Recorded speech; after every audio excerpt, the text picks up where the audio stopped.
This is TFWIRE, Transformers Week in Review, episode 201, recorded August 3rd, 2011.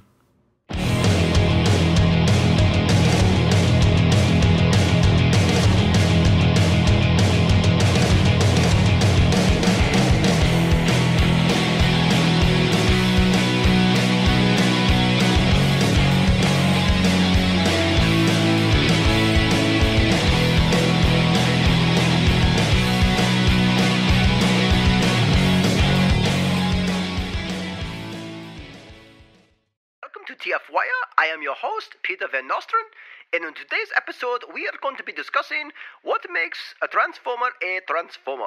So looking from the ground up, the very first thing that makes a Transformer is transformation. Now obviously, if there was no transformation for the particular toy, then it would not be called a Transformer. Okay, there's absolutely no fucking way I'd be able to keep that up through this entire thing. So yeah, that was just me having a little bit of fun with my new microphone here. Trying it out, wanted to see what I sounded like, and now I know, and I probably frightened you all to death, so... I am your host, Jesse, and yes, this is a brand new episode of TFWIRE. This is episode number 201. Some of you said it would never happen, that being me. But here we are. We have a brand new episode of TFWIRE. I am flying solo in this episode. Still don't know if I'm going to bring the podcast back on a regular basis or not, but there is something I wanted to discuss. I was actually thinking about writing an article on this particular topic, and I sat down and was all ready to write it out, and I'm like, maybe I'll just go ahead and record a podcast episode instead. And get some people's feedback from that and really see if people are still interested in the podcast and then just kind of go from there.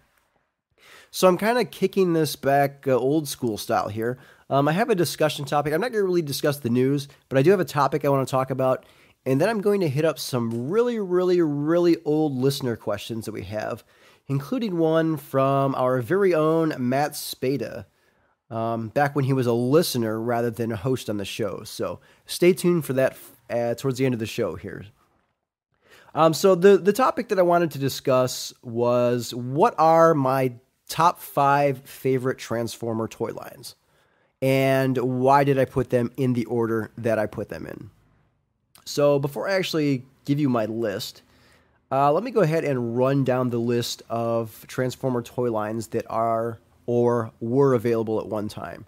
And I'm solely looking at the toy lines that were available here within the United States. So there might be a number of Japanese toy lines and things like that, but I'm not including those in this particular list. And I'm almost positive I got everything. Hopefully I got everything. If I didn't, I'm sure someone's going to let me know for sure. But here's the list that I have. So I have Transformers Generation 1. I have Transformers Generation 2. I have Beast Wars. I have Machine Wars. I have Beast Machines. I have Robots in Disguise. I have Armada, Universe, Energon, Cybertron, the Alternators, the Classics, the very first film toy line, and I'm probably going to just throw all the movie toys into one simple category here, or toy line. So we have the Transformers film series, we have Transformers Animated, we have Transformers Star Wars, and then we have Transformers crossovers.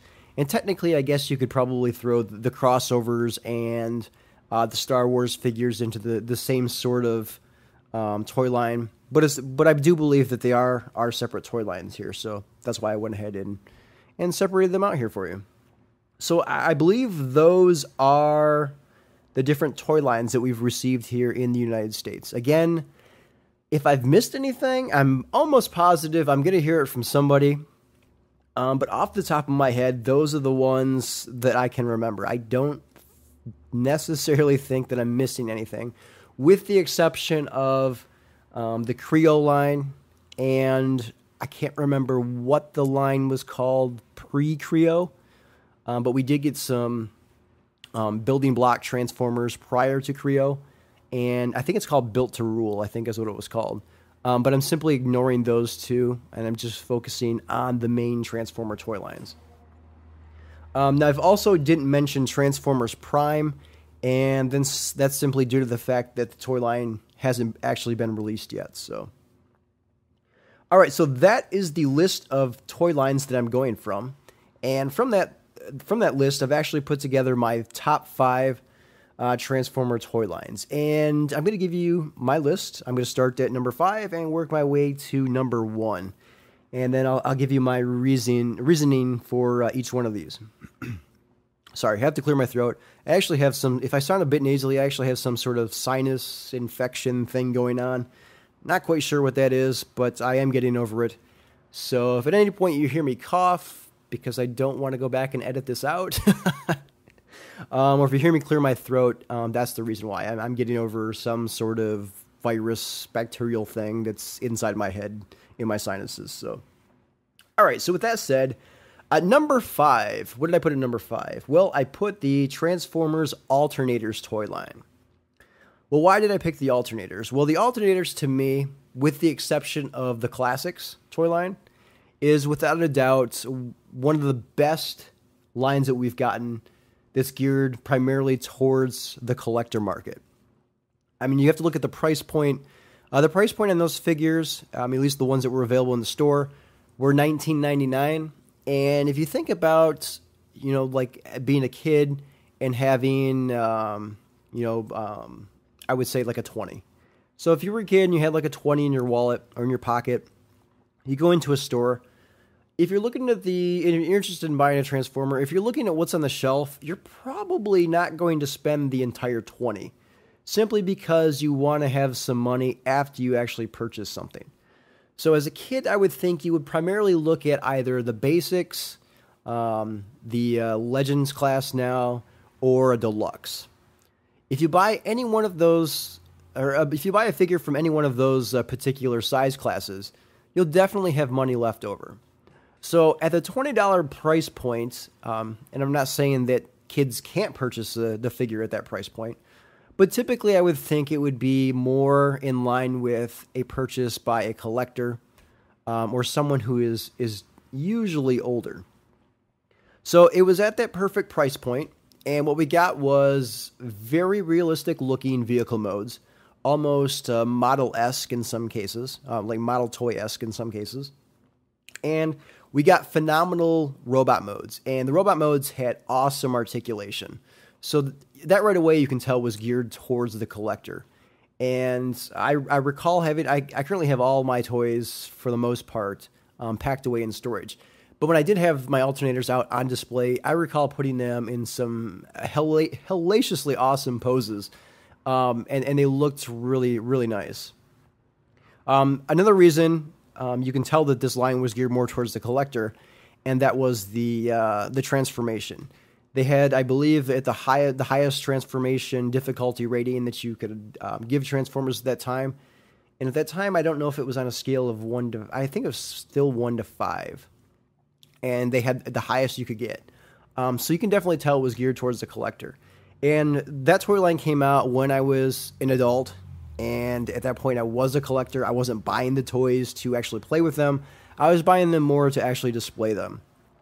And the alternators line was great for that. That's the exact purpose in my mind that those toys should serve. So that's why I put it at number 5. And if you are you too young for the alternators, or were too young for the alternators when they came out, but you're a little bit older now, I would highly recommend maybe checking out some online toy stores, maybe hit up eBay, although I'm not a personal fan of eBay. But if you're interested in the alternators, I would highly recommend trying to track some of those down, because they're really great figures. Yes, they have a difficult transformation, but they're hands down fantastic and fabulous figures. So that's number 5, the alternators. Looking here at number 4, what did I put in number 4? Well, at number 4, I put Transformers Animated. Now you might be thinking, why would you put Transformers Animated at number 4? If you're someone who subscribes or watches my YouTube reviews of Transformers, you'll recall that I don't have very many toy reviews up of Transformers Animated. And the reason for that is because that's right around the same time that I decided that I'm no longer going to collect Transformers and I really want to step away from the fandom. So with that said, why would I put it at number 4? I put it at number 4 due to the fact that of the figures that I purchased, I absolutely loved, with the exception of Black Arachnia. Absolutely terrible figure, if you ask me. But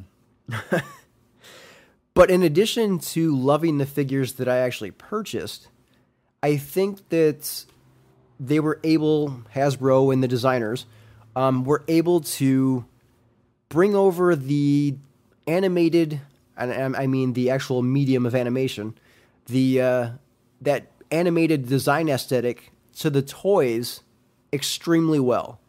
The toys weren't 100% accurate to the animation models, but in a lot of cases, a lot of them looked pretty damn close. And if you were at all familiar with the animated cartoon at all, that's a pretty interesting and far-off design aesthetic, something that we hadn't seen before within Transformers. And to see that design come to life in an actual physical toy, something that you could actually hold on to and manipulate with your hands, I was completely blown away with how accurate, in some instances, they were able to get the actual toy designs in terms of matching it to their actual animation designs. So that's why I threw Transformers Animated at number 4. Again, simply purely for the design aesthetic, and the toys that I actually had purchased, I absolutely love. So I actually purchased the animated Starscream figure like months in advance before the toy line was even set to come out. And I won it on an eBay auction, and this was definitely a pre-release. It didn't come with a box or anything like that. I don't even think it came with the instructions, if I remember correctly. And I was one of the first people to review it on YouTube, and that was without a doubt, and still to this day, it's one of my all-time favorite figures. It's a fantastic figure, absolutely love it. But then again, I am a huge Starscream fan, so... All right, so again, Transformers Animated at number 4 and Alternators at number 5. All right, so looking here at number 3.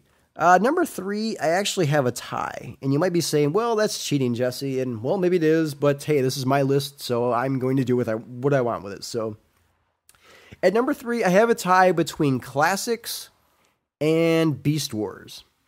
And I'm going to start with Beast Wars here first. Why is Beast Wars number 3? Well, at the time when Beast Wars came out, that was right at the point where I was in my teens. I was like in my early to mid-teens at that point.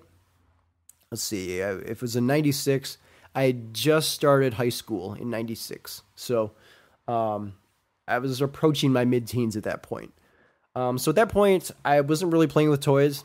And at that point, I definitely wasn't a collector. I was just holding on to the Transformer toys that I had. But I recall going to the local Meijer store at the time, and I would just walk through the toy aisle while my parents were shopping for groceries or whatever. And I recall seeing the Beast Wars, Optimus Primal, and Megatron, the original versions, and I was like, what the fuck is Hasbro doing to Transformers? Not knowing at the time that, the company Hasbro was behind the Transformer toys. I didn't really associate the company with the brand at that time. But I was just like, what are they doing to Transformers? This is definitely not what I grew up with. That whole truck versus monkey argument there. Or truck, not monkey argument. But yeah, that's the thing I recall thinking when I first saw the toys in the store. And then as the line progressed, and I actually learned more about it as the internet became more prevalent, and we actually got internet at my house, I actually learned a bit more about Beast Wars. And that's when I actually started getting into the cartoon. And then I got a little bit into the toys. And I still, to this day, don't own very many Beast Wars toys. I own maybe, I'll say at the very most, I probably own 10 of them. Maybe a little bit more. But not too many. I definitely don't own more than 15 at the most. But the ones that I do own, they're absolutely fantastic figures. The Beast Wars line, it wasn't the first Transformer toy line that we got that had ball joints in it. but I would say it's definitely the toy line, the Transformers toy line that pretty much perfected the ball joints for the Transformer toys.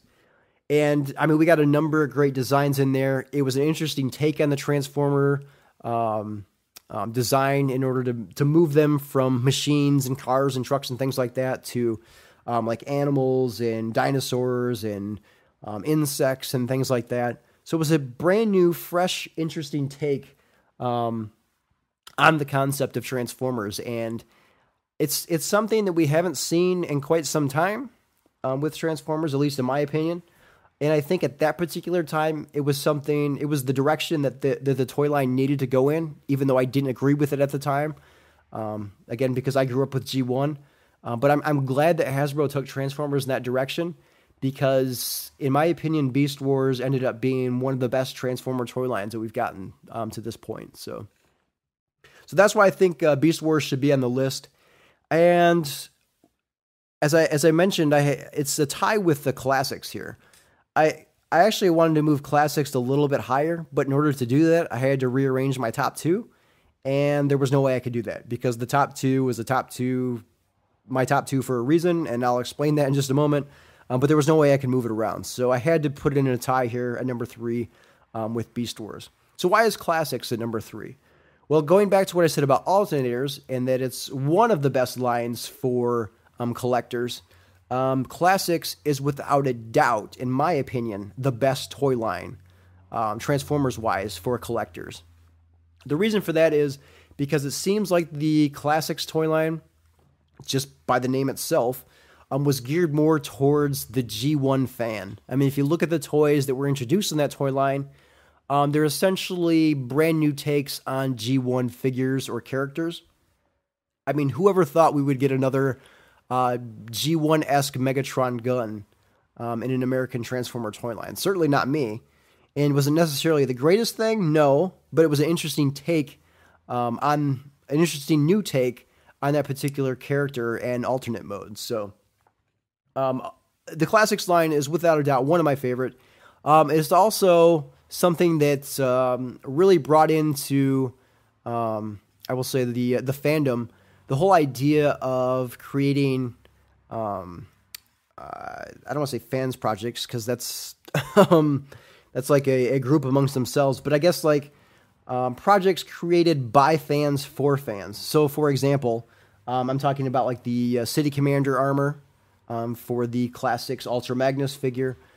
If we wouldn't have got the Classics figures, we wouldn't have got that armor. And because of that, I'm going to say not solely, but primarily because of that Classics toy line. After that came out, that's when we started to really see the fan stuff really take off. And it's completely exploded since we first started to see its rise. And I think that the Classics toy line and what Fans Projects was doing with their stuff that they were releasing, that's why we see the fan projects that we see now and all the upcoming toys that are being released. But I digress. Going back to the Classics, I grew up on G1, so to see a new take on these old characters, that for me is hands down something that I'm going to love right away. I mean, I didn't have to see the toys to fall in love with the idea of that. So, and there's very few figures in that toy line that were quote unquote bad. The one that comes to mind off the top of my head is the Classics Galvatron figure. Absolutely atrocious, terrible figure. But for the most part, at least of the figures that I purchased, I pretty much love every single one of them. The Classics toy line, I'm actually going to be going through my collection here relatively soon and weeding out a bunch of toys that I want to get rid of. But I can say without a doubt, the Classics line is one line that I'm going to hold on to, and I'm definitely not parting with any of them because that's how much I actually enjoy the Classics toy line. So that's why I put Classics at number 3. So just to recap here, at number 5, I put the Alternators. At number 4, I put Transformers Animated. And at number 3, it was a tie between Classics and Beast Wars. So looking at number 2, what did I put in the number 2 slot? Any guesses? Well, if you guessed G1, you are correct. I put Generation 1 at slot number 2. Why did I put it at slot number 2? Well, it should be pretty obvious. I was born in 1981. I grew up with the Generation 1 toy line as a kid. It's the toy line that I'm familiar with. I can say nothing bad about it. I mean, I can nitpick it here and there. But for the most part, again, it's got a special place in my heart. It's my childhood. My very first Transformer was a G1 Wheeljack that I still have. It's seen much better days. But I still hold on to it. I still have it. So G1 for me is hands down one of my all-time favorite lines. It's got a number of great and interesting toys. And the toy line actually grabbed toys from various Japanese toy lines and came together as one big conglomerate known as the Transformers here in the United States. So, I mean, we've got things like it introduced the Combiners to us. Well, forget the fact that it introduced us to Transformers in general, but it introduced us to things like the Combiners. We got some of the larger Transformer figures, so like Omega Supreme. We got Jetfire. We got the big badass Fortress Maximus, which I still don't own personally, by the way. Just have a Brave Max. His poor little brother. But yeah, there's just a number of interesting toys within that toy line. And then within the toy line, over the course of the years that it was out or available on the shelves, we got a bunch of sublines within there. So within the sublines, we got a bunch of gimmicks. So things like the Headmasters, the Target Masters, and things like that. So that for me, G1 for me is something, like I said, it's going to have a special place in my heart forever. I grew up with it. It's what I know. So I put it at spot number 2. So just to recap one more time before I get to number 1, at number 5, I put Alternators. Number 4, I put Transformers Animated. At number 3, I put Classics and Beast Wars. Again, that was a tie. At number 2, I put G1. And now insert drum roll here. Okay, not really, because as I said, I don't want to go back and edit this. As spot number 1, any guesses? If you're a regular listener or an old listener to the TFWIRE podcast, and if you recall me saying that my favorite Transformer toy ever is, well, if you guessed it, then you probably know what my all-time favorite Transformer toy line is here, and that is Robots in Disguise. If you were wondering what the toy was, it is Scourge or / Black Convoy from Car Robots. Robots in Disguise for me is, as I said, it's my favorite all-time Transformer toy line. And here's the reason why. Car Robots came out in 2000. And we started to see pictures of it online in 1999. And it was released in 2000. It was like Car Robots, and it did have like an alternate name. It was like Transformers 2000. And that was right around the time I graduated high school in 2000. So I was 18 at that point, and I started to move into college. So that's really when I started to become more of a collector at that particular point. And the Car Robots toy line was the very first Japanese Transformers that I'd ever purchased. That time period was really the rise of like the online toy stores. And I remember actually going to BigBadToyStore.com and ordering a bunch of the Car Robot toys at that particular time. And that's really when I started my transition into becoming a collector. So I was no longer an adult holding on to toys from my childhood. I was now moving into like collector status, or what I refer to as collector status.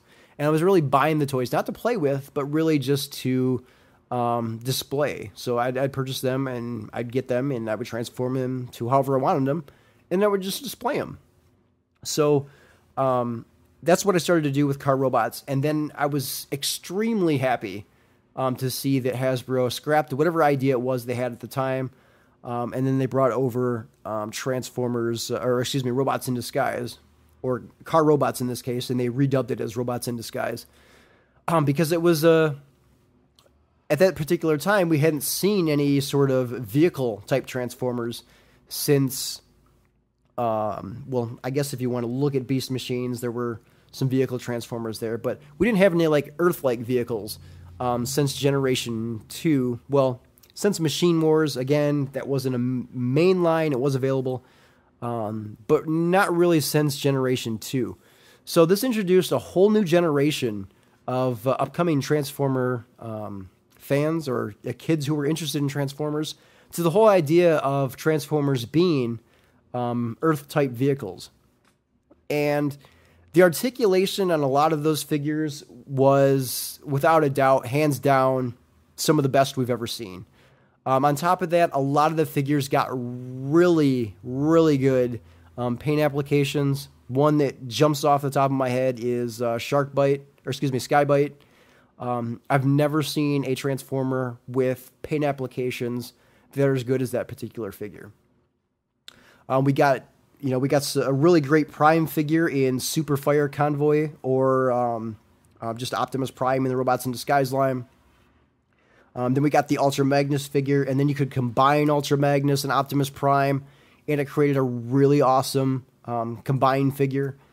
We got things like the Megatron figure, which had a number of different combinations you could actually turn the figure into. And then we got the Galvatron version of that particular figure. And there were a number of official transformations for it. And if you went out to the internet, there's actually, I don't want to say hundreds because there's probably not that many, but you can find dozens of unofficial transformations for that particular figure. So the line in general was just awesome. The toys, the paint schemes on the toys, the posability on them, the fact that the line lived for a very long time. I'm looking at the information I have here, and it only says 2001 and 2002, but I think it went on much longer than that. I think that once Armada actually hit, the Robots in Disguise line actually continued, and Hasbro sort of used it as a then universe-like toy line, in that if they had a toy that didn't fit into the current main toy line, they decided to just go ahead and release it under Robots in Disguise. So that was something that continued on for a very long time. But again, the reasons I like it are the awesome paint schemes, the awesome toys that we got, the great posability, and just the fact that of the awesome figures we got, there were a number of them. And really, even if you were, at this particular point, you didn't know anything about G1, you even had a chance to see G1 figures in this particular toy line. In the release of the Bruticus figure. So, again, absolute favorite toy line, Robots in Disguise, it's at the top of my list. So just to recap, Alternators at number 5, Transformers Animated at number 4, Classics and Beast Wars at number 3, G1 at number 2, and at the very top of my list at number 1, Robots in Disguise. So what do you think of my list? If you want to go ahead and let me know. If you're actually listening to this on YouTube, go ahead and post your thoughts on my list here in the video comments. If you're listening to this from the TFWIRE.com website, just go ahead and post your comments here in the comments section on this particular post on TFWIRE.com. And you can also head over to our forums on TFWIRE.com and let me know what you think there as well. All right, so that was really the discussion topic that I wanted to discuss with you, or just talk about the list that I had put together in my head. So yeah, I didn't have to write the article on that. Felt like just recording a podcast episode. So there you have it. There's my list, my top 5 Transformer toy lines. So with that said, at the beginning of this podcast, I mentioned that I'm going to kick it a little bit old school style and actually ask or answer some listener questions. Now, we haven't received any listener questions in a long, long time. And the reason for that is simply because we haven't done the podcast in a long, long time. So these listener questions that I am actually looking at date way, way, way back. And actually, all the listener questions that I have here are from the year 2006. So with that said, our very first listener question comes from none other than our very own Matt Spada, back when he was an actual listener rather than a host on the show. And he's actually got 5 different questions within this email, but I'm just going to go ahead and ask or answer 2 of them. So his first question is, how complex do transformations have to be before it becomes too complex for kids? And the example that he gave, or examples he gave, were Energon Slugslinger and RID Sideburn. Well, in my opinion, I don't know that the difficulty scale is really all that accurate, because as I had talked about when I mentioned the alternators on my all-time favorite toy line list, I said that those had the highest difficulty rating in terms of transformation. But if you had a toy like the Silver Streak mold, once you had transformed it once with the instructions, you pretty much didn't need them again. On the other hand, there were a number of alternator figures that, to this day, if I didn't have the instructions, I would have no idea how to transform it at all. So I think it really comes down to the particular toy line. But even in those cases, it might really vary based on the toy. It seems like the larger figures get a more difficult rating than the smaller figures do. But in some instances, a lot of the larger figures have some simple transformations.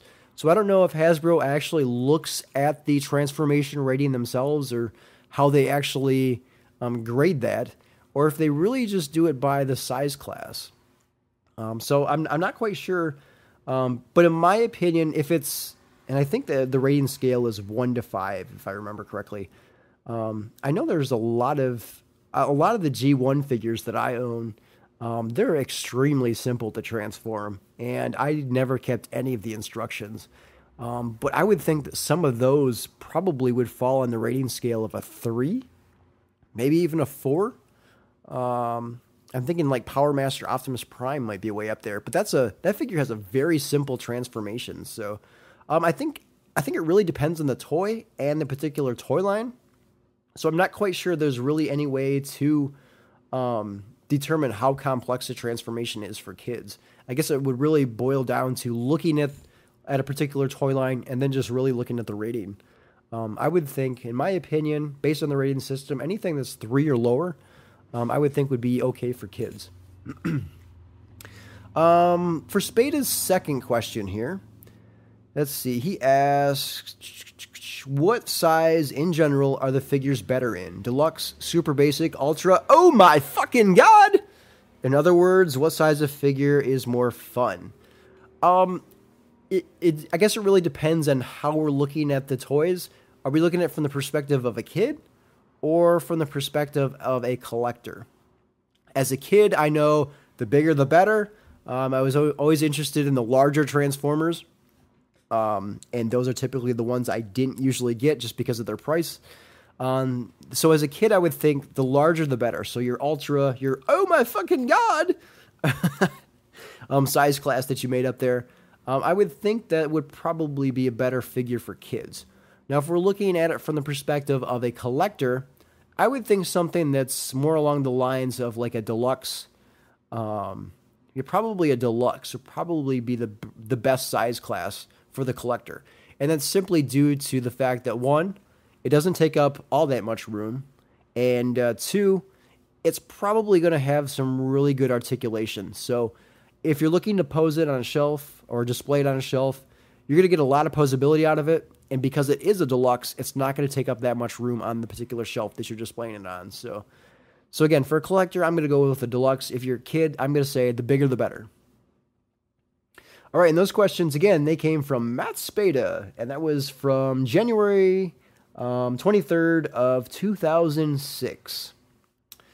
Digging back a little bit further here, this comes from January 25th, 2006, and actually, I didn't want to answer those questions.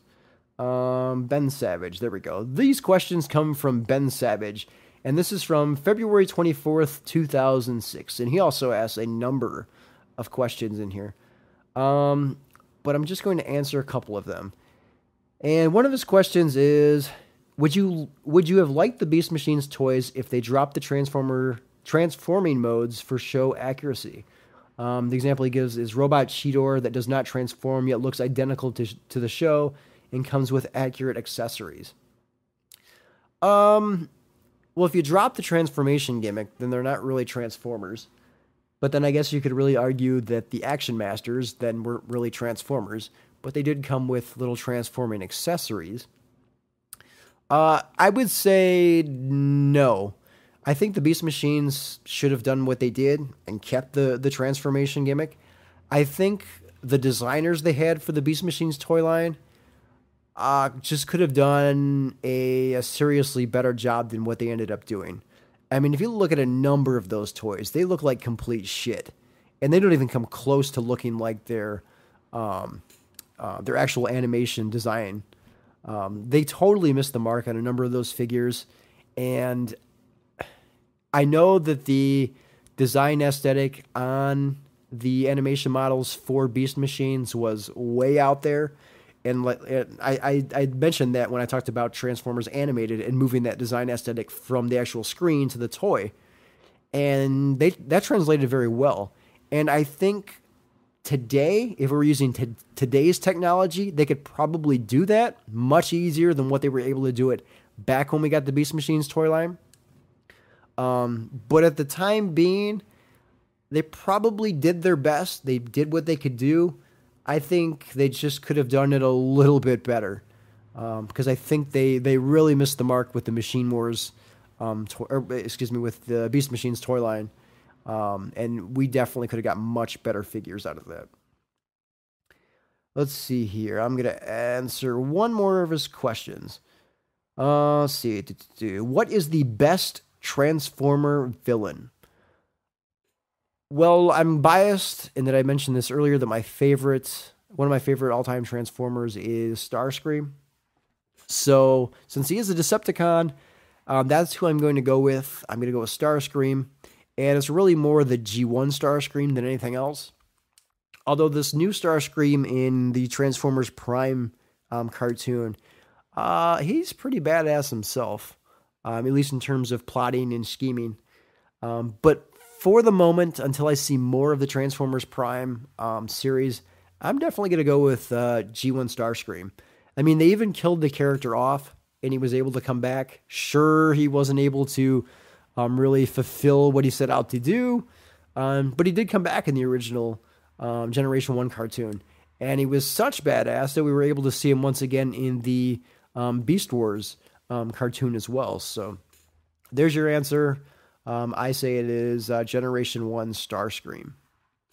All right, so that is it for listener questions. And again, those date way back to 2006. Spada, if you're listening to this, hey, if you want to send in more questions, feel free, tfwire@gmail.com. And again, this is really just a test to see if anyone's still interested in listening to the TFWIRE podcast. If you are, like I said, go ahead. If you're listening to this on YouTube, give me your thoughts on either the video here or on my YouTube channel. If you're listening to this via the tfwire.com website, go ahead and post your thoughts and comments underneath the podcast posting here on the website. I don't know how many people are using the forums. It doesn't seem like too many people still are, but the forums are linked to from the tfwire.com website. So if you want to head over there as well, if you currently have an account, if you don't have an account, you can go ahead and sign up, totally free. But you can post your comments and thoughts there as well. So again, this is the first brand new TFWIRE episode in quite some time. Let me know what you think, and maybe you'll be hearing from me and some other people in the, I'll say, not too distant future. If you like this, that is. All right, so till next time, this is Jesse, signing off. No, I'm not your enemy. I'm not a spy. I am on your side, but you hang me out to dry.